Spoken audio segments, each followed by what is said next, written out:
The Calgary Stampeders are 4.5-point home underdogs to the BC Lions on Sunday night, as the team will look to get back in the win column following road losses to the Alouettes and Blue Bombers.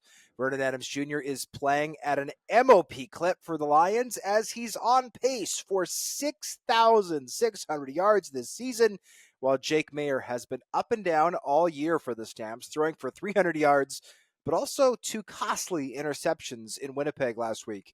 Can Calgary even their record with an upset win in this one? No, they cannot.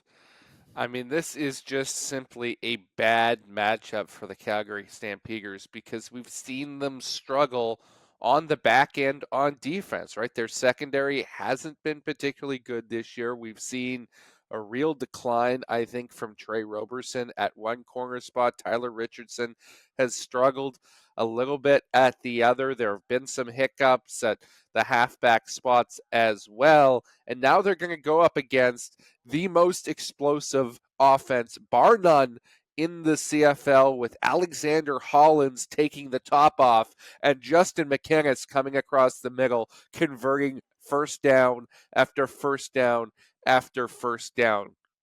Frankly, I don't care how many yards Jake Maier throws for in this game. I don't think he has the horses, pun intended, to compete with the BC Lions right now. I think this could potentially be a bit of a bloodbath, so I'm taking the Lions and any points I can get. I'm actually surprised that this spread isn't wider. I was expecting this to be a 6 or 7 point spread in favor of the Lions at McMahon Stadium. It's only 4.5 right now, so I'm more than happy to take that, eat that. The Lions are just on another level right now offensively, and something I'm interested to see is the Calgary Stampeders. I think Brent Monson is one of the best defensive coordinators in the league, but I don't think he has the personnel right now.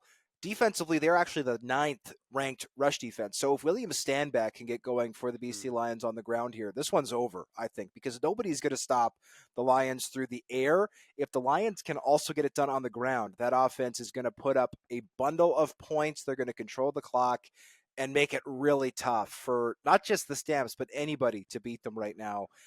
Vernon Adams Jr., we mentioned it in the intro, playing at a true MOP type level. Justin McInnis, Alexander Hollins have been unbelievable.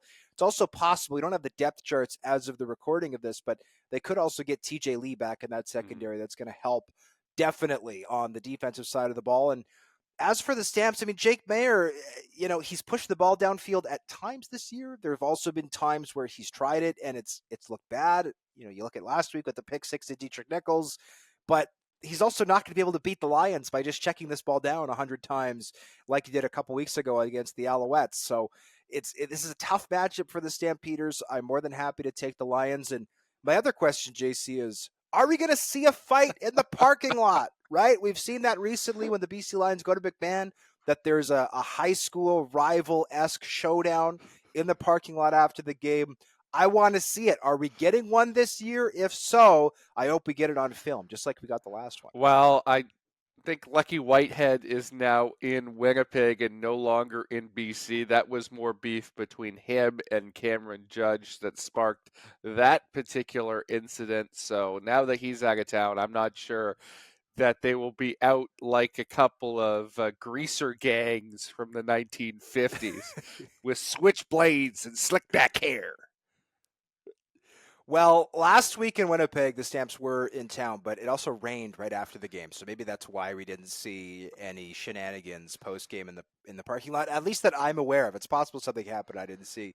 But regardless, we thank you as always for listening to the 3 Down Nation podcast, watching us on YouTube, Twitter, everywhere where you can get video.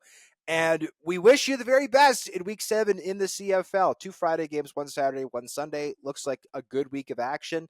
And please remember to join us next week. Monday, we'll have the next full episode of the 3 Down Nation podcast with the 2 of us, plus Justin Dunk. And then we will, of course, do our picks later on in the week. Enjoy Week 7. Check back for our analysis next week.